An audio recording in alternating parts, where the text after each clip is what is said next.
Sinsi konusuna girmeden önce güzel bir sözüm var.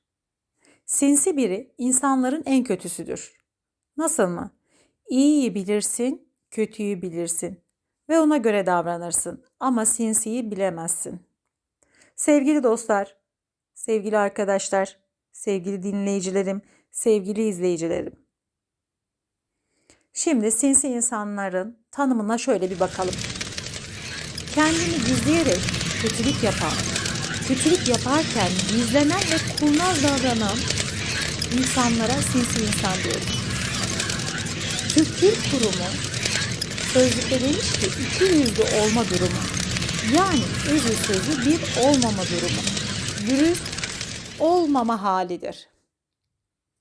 Bildiğinden, inandığından ve olduğundan başka türlü görünmeye veya kendini başka türlü göstermeye çalışmaya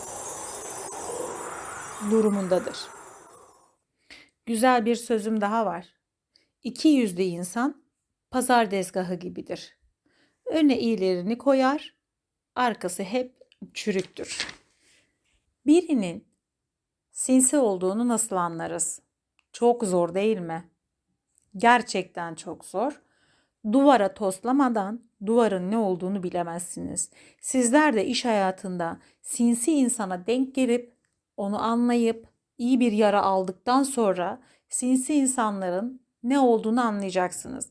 Ama bu videoyu sonuna kadar dinleyerek sinsi insanların özelliklerini anlayarak, algılayarak, öğrenerek az çok çıkarımda bulunup en azından onları keşfedene kadar kendinizin neler yapmanız gerektiğini öğreneceksiniz.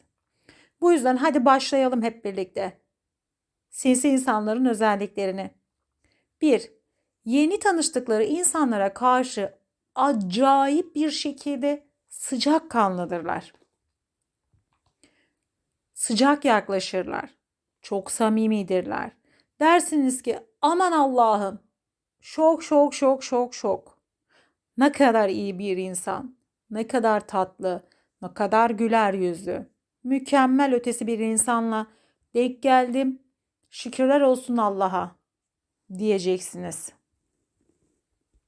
Sinsi insanların ikinci özelliği diyelim ya da diğer özelliklerinden bir tanesini sayıyorum ya da söylüyorum. Kolay sinirlenmezler arkadaşlar. Sinsi insanları asla ama asla sinirlendiremezsiniz, kızdıramazsınız, üstünüze çekemezsiniz. Onlara ne derseniz deyin, ister hakaret edin, ister küfredin, isterse onun değişik değişik davranışlarına karşı söylemlerde bulunun, asla sinirlenmezler. Yalnız burada bir püf nokta var. Yapay bir gülüş ya da yapay bir bakış. O bakışı yakalarsanız sinsiliği görürsünüz. Sen şu an beni sinirlendiriyorsun, ben tepki vermiyorum ama bunun rövanşı var. Ya da hafif dudak bükerek, sağa ya da sola dudak bükerek hafif bir gülüş verirler. Yüzlerinde bunu görürsünüz, yakalarsınız. Bu ister erkekte olsun ister kadında olsun ama bu mimiği en çok kullanan kadınlardır. Bunu unutmayın. Sinsi insanların diğer bir özelliği. Asla ama asla renklerini belli etmezler. Fludurlar. Siyasi ya da dini konularda asla renk vermezler. Herkesle aynı kılığa girerler. Ateistsen ateist, Hristiyansan Hristiyan, Müslümansan Müslüman. Hiçbir şekilde, hiçbir yerde net bir tavırları ve duruşları yoktur, düşünceleri yoktur. Özellikle siyasi, dini gibi konularda ve diğer konularda eğer onları keşfetmek istiyorsanız siyasi sorular sorabilirsiniz, dini sorular sorabilirsiniz, belli etnik grup ya da düşünce tarzlarını irdeleyebilirsiniz. Ama onlar genelde dinleyici taraftarıdırlar, konuşma taraftarı değillerdir arkadaşlar. Sinsi insanlar acayip şekilde zayıf noktalarınıza odaklanırlar arkadaşlar. Zayıf noktalarınıza odaklanırlar. Paranız var mı, yok mu? kıyafetleriniz, iş gücünüz, aileniz sizi irdelemek isterler. Aşağılamak için de irdeledikçe, sizi değiştikçe, sizi tanıdıkça sizin üzerinizde belli bir hakimiyet kurmak için bunu kullanmak adına da sizi irdelerler ve zayıf noktanızı bulmak için ellerinden geleni yaparlar. Eğer sizler kendiniz boşluk anında kötü hissettiğinizde ya da çok coşkulu, çok mutlu olduğunuz zamanda kendinizi mala bağladığınızda, affedersiniz ama bu bir gerçek. Konuşmaya başlarsanız çeneniz düşerse o çenemizi kapatmak zorundayız. Çünkü burada sizin zayıf noktalarınızı öğrenecek ve sizin bu zayıf noktalarınızdan sizi nasıl vuracağını, nerede vuracağını iyice eleyecek ve öğrenecek. O yüzden lütfen tanımadığınız, iş hayatında bilmediğiniz yeni ortamlarda, yeni insanlarla her şeyinizi paylaşmıyorsunuz. Sır küpü olup duruyorsunuz. Sinsi insanlar size hemen bir iyilik yapacaklar arkadaşlar. Size hemen verenel pozisyonuna düşürecekler. Size güzel kapılar açmaya çalışacaklar. Burada amaç sizi minnettar etmek, sizi gebe bırakmak. Bunun arkasından sizden daha fazlasını almak. Kaşıkla verecek, kepçeyle alacak. Kepçeyle verecek, tencereyle alacak. Ama her zaman size verdiğinden daha fazlasını isteyecek. Bu bir kural. Asla ama asla. Ya bir düşünün bakalım.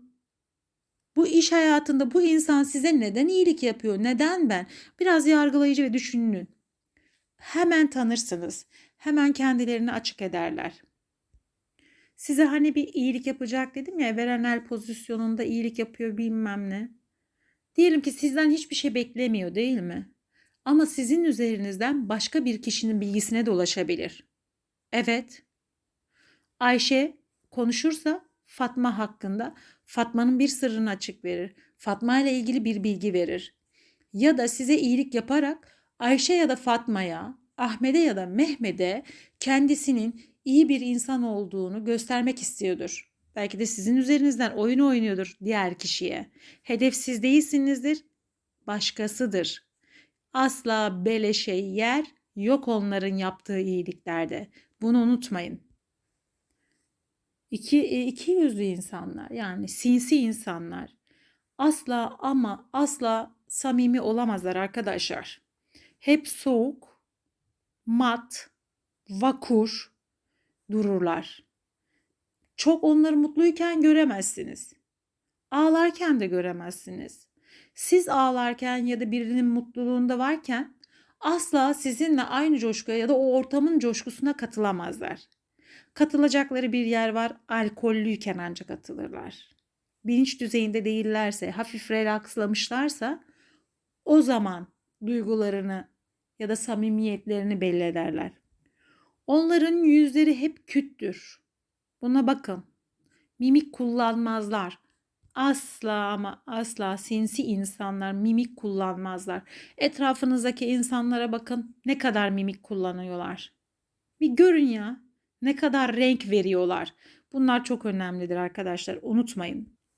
Bu insanlar üzülmüş, kızmış gibi mış, muş, miş ekleriyle görünürler. Bunları anlarsınız aslında. Ama sizin o anki yaşadığınız o psikolojik, o biyolojik, o anki ortam bunu görmenize engel olabilir. Aman dikkat sevgili canlar.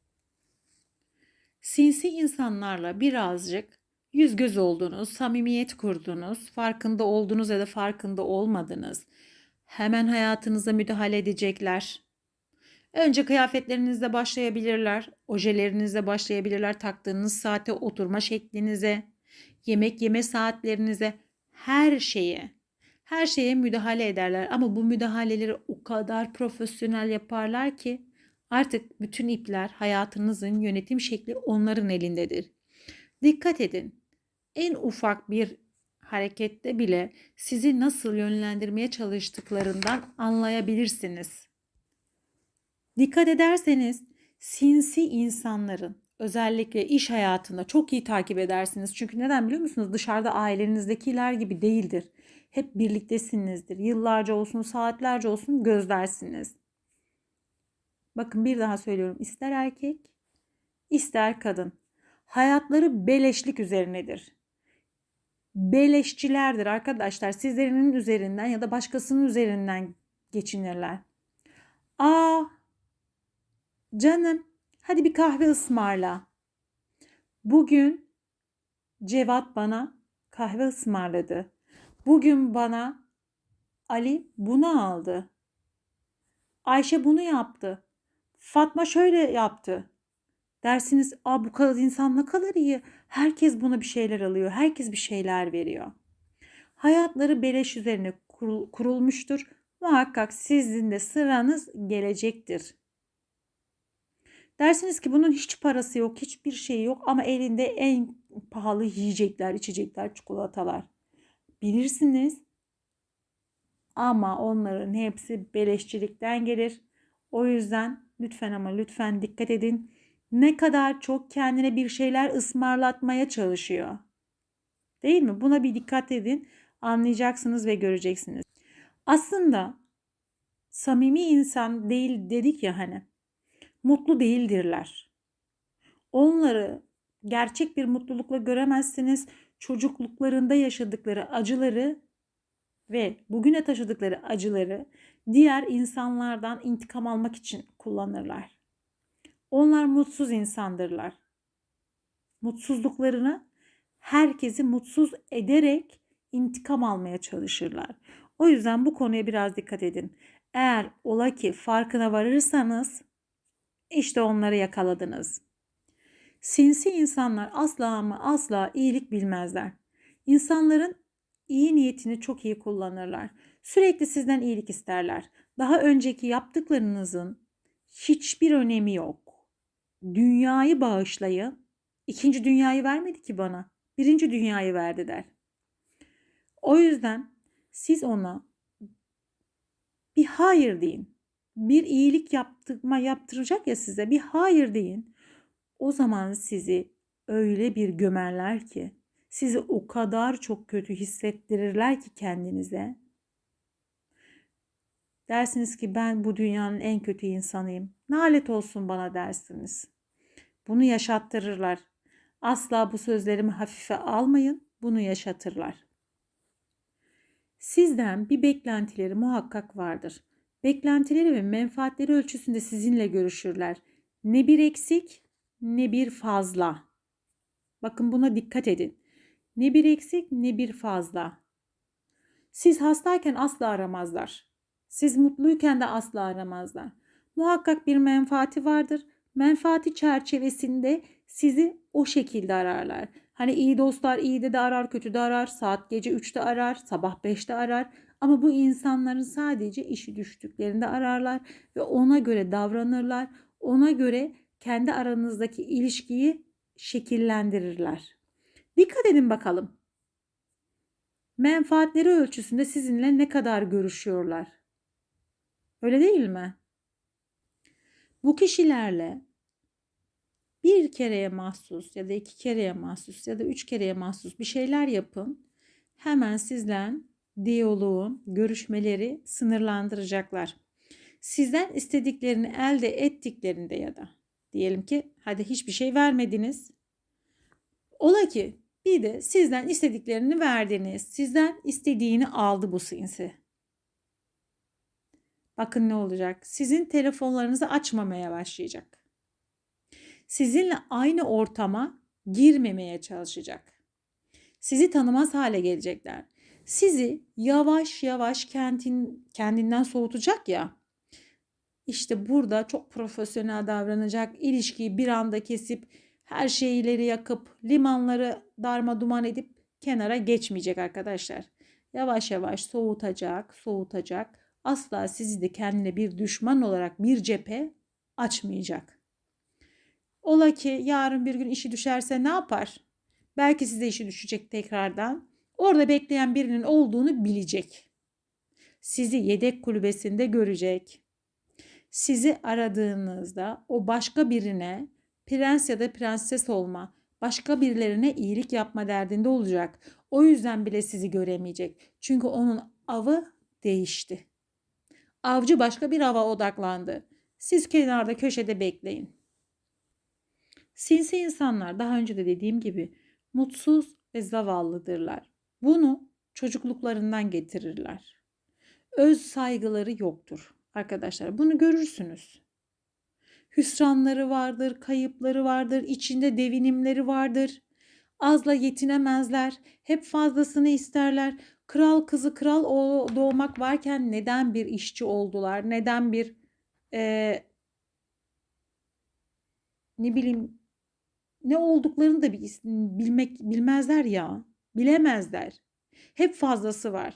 Hep yargılarlar, hep sorgularlar. Neden ben işçiyim? Neden ben alt tabakayım? Neden ben müdür olmadım? Neden ben genel müdür olmadım? Neden ben firma sahibi olmadım? Neden başbakan? Neden cumhurbaşkanı olmadım gibi söylemler içinde kendi hayatlarını kendilerine zehir ederler. Bunları da anlarsınız. Ama bunları biraz zaman geçecek.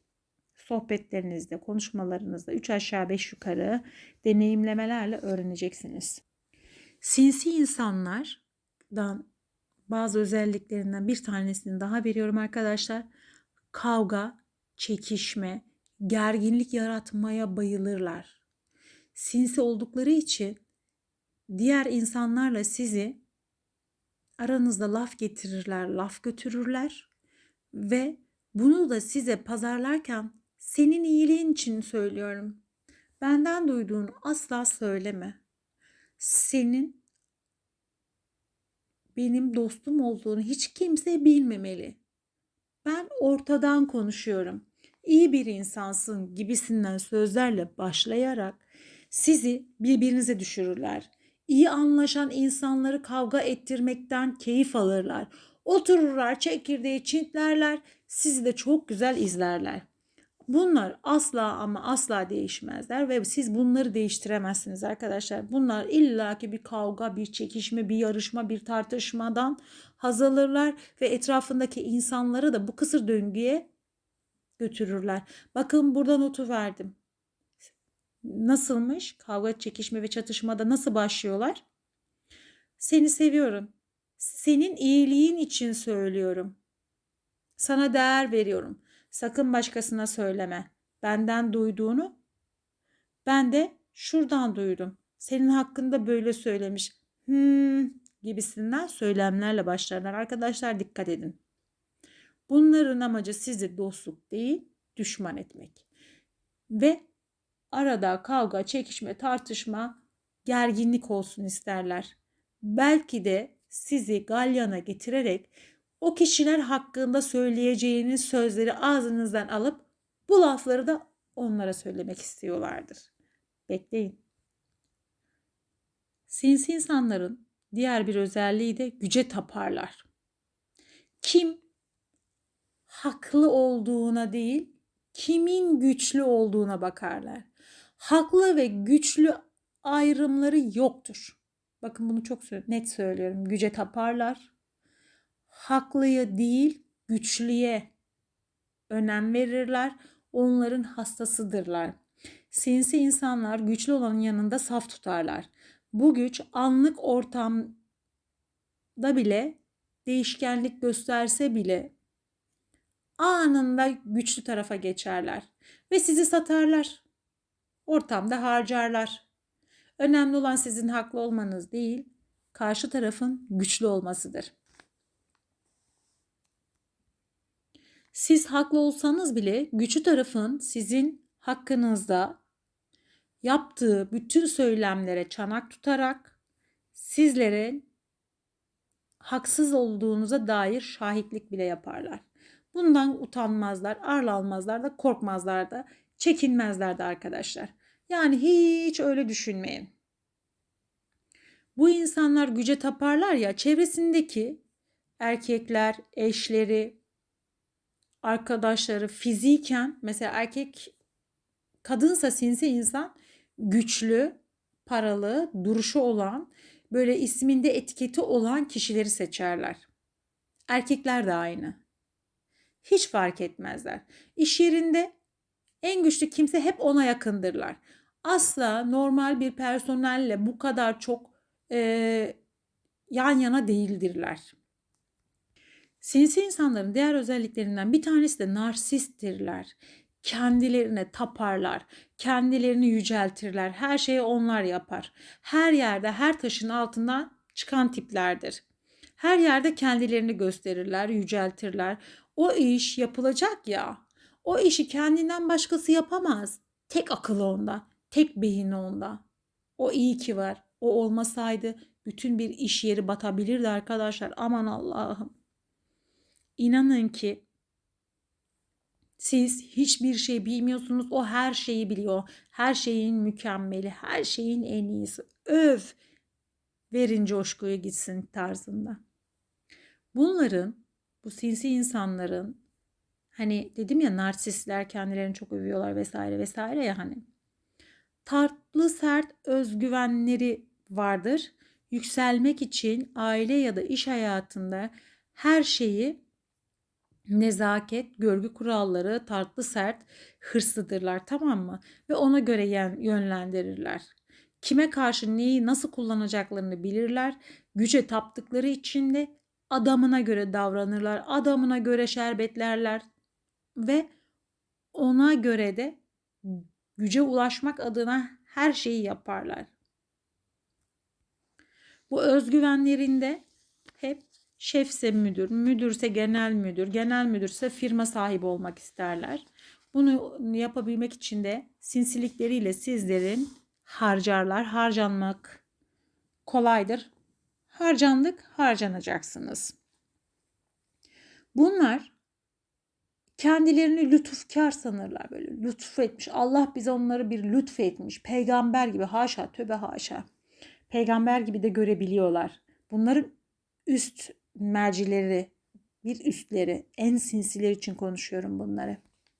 Sanki siz hiç yaşamamışsınız, hiçbir şey bilmiyorsunuz. O her şeyi biliyor. Her şeyin en iyisi ondadırlar arkadaşlar. Bakın, sinsi insanları porçözle yıkayın.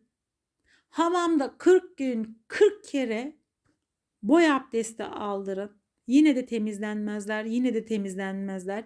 7'sinde neyse 77'sinde de aynıdırlar. Yapacakları hiçbir şey yoktur. Arkadaşlar bakın, ister erkek olsun ister kadın olsun, bu sinsilerin en belirgin özellikleri. Canım, senin iyiliğin için bebeğim, bir tanem, senin güzelliğin, senin için yaptım. Erkeklerse kardeş, dayı, baba, müdürüm, şefim, hep bir fazlasıyla hitap ederler. Siz neyin olduğunuz önemli değil. Şefe müdür, müdüre genel müdürüm, genel müdüre cumhurbaşkanı gibi başkan diye seslenirler. Hiçbir zaman bir aşağıyı söylemezler. Bakın, bu cümleleri kullananlara dikkat edin. Bunlardan kendilerini ele verirler. Bunu unutmayın. Arkadaşlar, sinsiliğin yaşı, makamı ve cinsiyet ayrımı yoktur. İsterse genel müdür olsun yine sinsidir. İsterse firma sahibi olsun yine sinsidir. İstersen yanı başındadır, sinsidir. İstersen erkek kardeşin, kız kardeşin, annen olsun, sinsidir arkadaşlar. Burada sinsiliğin yaşı, makamı, cinsiyet ayrımı yoktur. Sakın sakın sakın. Sakın bunu yapmayın. Bu hataya düşmeyin. Arkadaşlar, bunların en büyük özelliklerinden bir tanesi de sinsiler oyun oynamazlar. Oyunu kurarlar. Kurdukları oyunda sizi oynatırlar. Bunu unutmayın. Yönetmendirler. Oyuncu değildirler. Sevgili dostlar, bakın, sinsilerin bir özelliği de manipülasyondur. Yanıltma. Manipülatör diyebiliriz. Bakın, telaffuz bile edemedim. Manipülatördürler. Her şeyi manipülasyon ederler. Olayları çok iyi kullanırlar. Kendilerini öyle bir pozisyona düşürürler ki siz bile o olayın içinde ne olduğunu anlayamazsınız. Diyelim ki iş yerinde bir olay oldu. İkinizin arasında bir durum var. Bu olayda o haklı çıkacak. Neden mi? Olayları yöneten o, oynayan değil. Gider suçluyken haklı olan sizi öyle bir şikayet eder ki siz anlamazsınız. Kendinizi nasıl savunacağınızı bile bilmezsiniz. Bunları yaparken kendilerini yerden yere atabilirler. Hıçkırık yağmuruna tutulup gözyaşlarıyla seller gibi akıtırlar. Ve bunu yaparken de kapıdan çıktıkları an gözyaşlarını silerler. 2 adım sonra da gülmeye başlarlar. Çünkü çok güzel oynadılar, yönettiler ve çizdiler. Sizi şikayet ettiler. Bakın ilk başta onlar şikayet eder sizi. Siz anlamazsınız bile. Siz yürürken oturmanızdan, konuşmanızdan, her şeyden. Bir de bunların en büyük özellikleri iş yerlerinde ses kaydı alırlar. Fotoğraf çekerler. Kanıtlarlar. Her zaman ispatlıdırlar. Eğer iş yeriniz ispata ve delile dayalı, insanlara güven, o insanlara dinleyince yalan söylemeyeceğini düşünen yöneticileriniz yok ise, illa ispat ve kanıtlara ise oturma şeklinizden, dondurma yeme şeklinize, konuşmanızdan, yaptığınız işe kadar dikkatli olacaksınız. Sürekli ellerinde telefon vardır. Hiçbir zaman o telefon ellerinden düşmezler. Ya ses kaydınızı alıyordur, ya fotoğrafınızı alıyordur. Uygun yer ve zaman gelince sizin hakkınızda bunu çok güzel kullanacaktır. Bakın arkadaşlar, eğer iş hayatınızda, iş yerinizde bir sinsi ya da sinsiler grubuyla mücadele etmek istiyorsanız, bunlara savaş açtıysanız onları iyi tanımanız gerekiyor. Onları avucunuzda tutacaksınız. Onların silahıyla vururken atom bombası atar gibi, bakın atom bombası atar gibi öyle bir vuracaksınız ki kendi silahlarıyla darma duman edeceksiniz. Yoksa siz onlarla baş edemezsiniz. Siz o fakir beynimizle baş edemezsiniz. Neden biliyor musunuz? Bizler o kadar zeki ve o kadar sinsi olsaydık onların ellerine zaten düşmezdik. Bu yüzden de arkadaşlar, ilk önce siz gidip onlara şikayet edeceksiniz.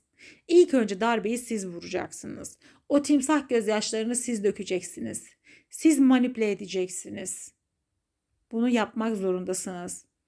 Asla ama asla içe kapanık, kırgın, dağılmış, bunalmış olarak Allah'a havale ettim deyip saflık yapmayın. Bu böyle gitmez. Arkadaşlar, sinsileri tespit etmek için iyi gözlemci olmanız lazım. Ya çok iyi hayat tecrübeniz olacak ya çok kitap okumanız gerekecek. Diyelim ki her ikisi de yok. O zaman iyi bir takipçi, gözlemci ve analizci olmanız lazım. Kapalı bir kutu olmanız lazım. Arkadaşlar, bu sinsilerin en büyük özelliklerinden biri, muhakkak farkına varmanız gerekiyor. Şahsın Fatma'nın arkasından atar, tutar, sallar, yollar, küfürler, hakaretler, her türlü şeyi yaparlar. Hatta yalancılık, şahitlik bile yaparlar. Ama yüz yüze geldilerse sanki o olayı o yapmamış, sanki o kapıdan geçmemiş, o küfürleri etmemiş. Ay canım, sen mi geldin bebeğim? Hoş geldin. Özledim kız. Özledim kanka. Birader. Başkan. Şefim. Gel bir kahve içelim. Bir sohbet edelim derler. Aynen böyle.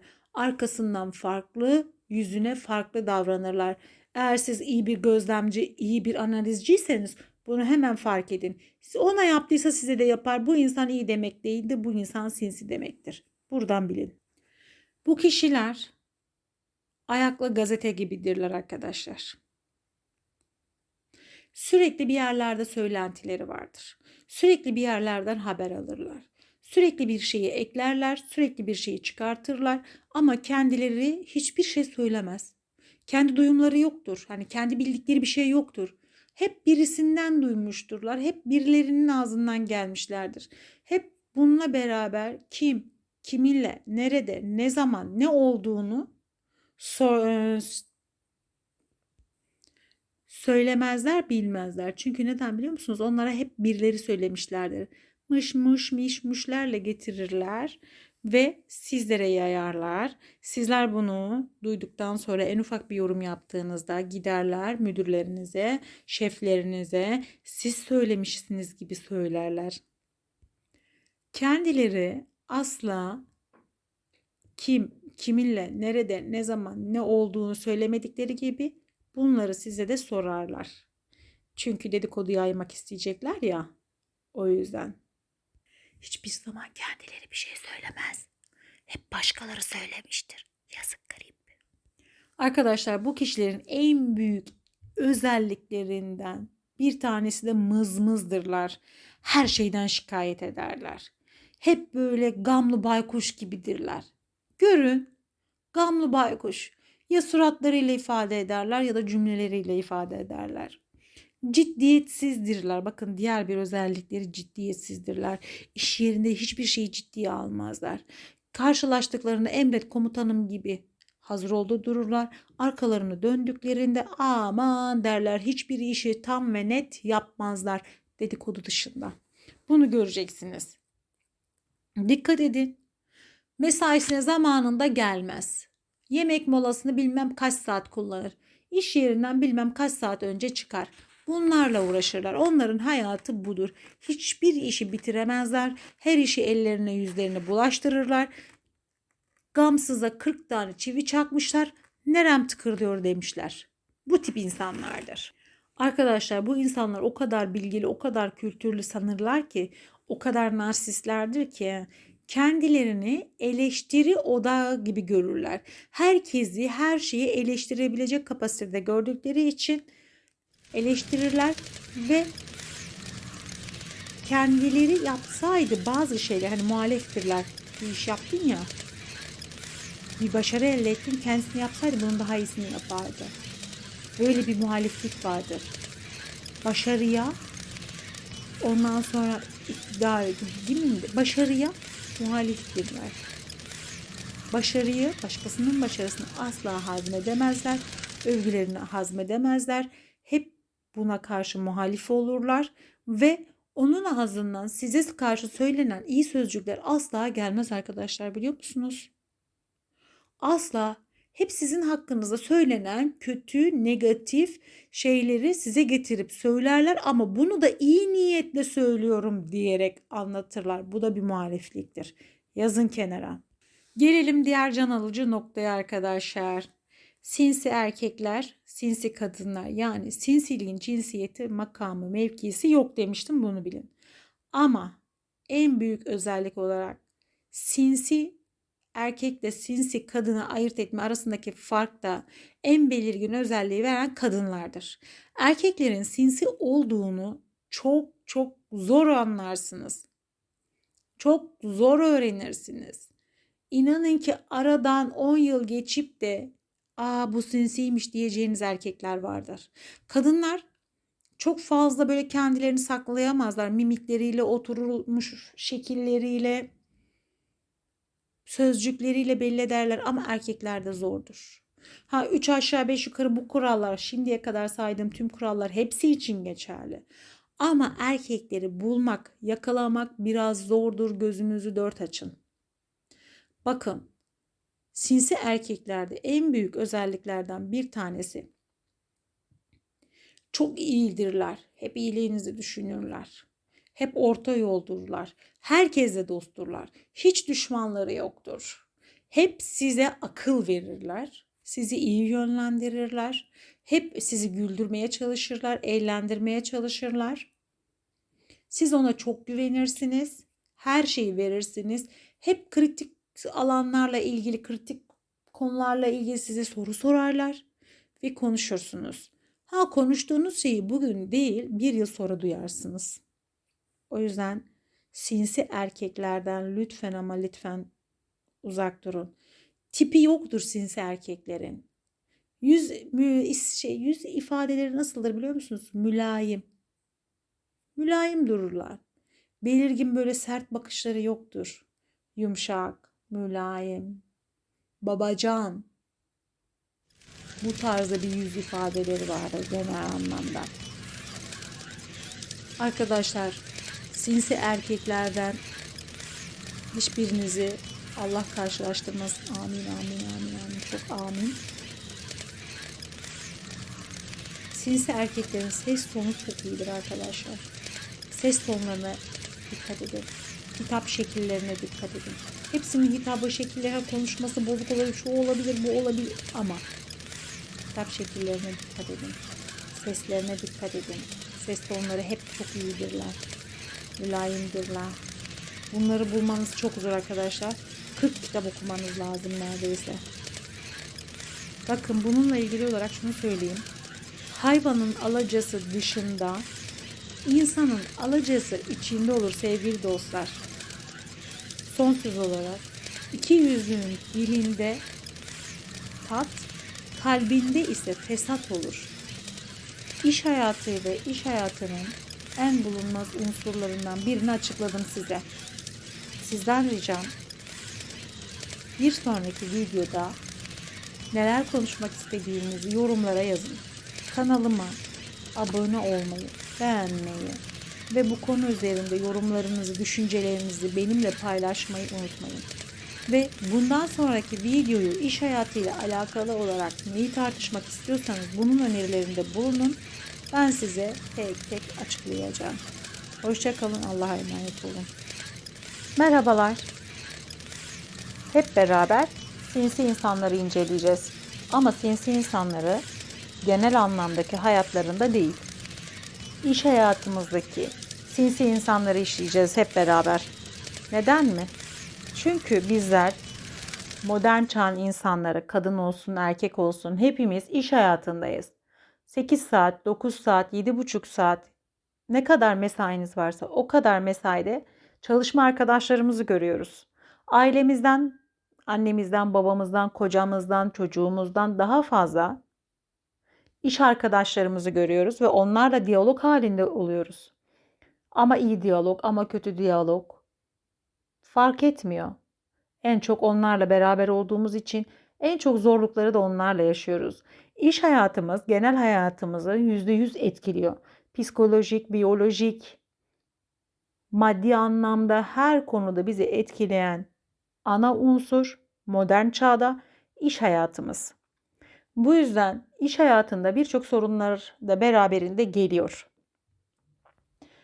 Bununla beraber iş hayatındaki en bizi sıkan, daraltan, bunaltan, bazen depresyonlara girmemize neden olan, anksiyetelere sebep olan, bazen bir psikiyatr ya da bir psikologla görüşme almak zorunda bırakan insan tiplerinin çoğunluğu iş hayatında.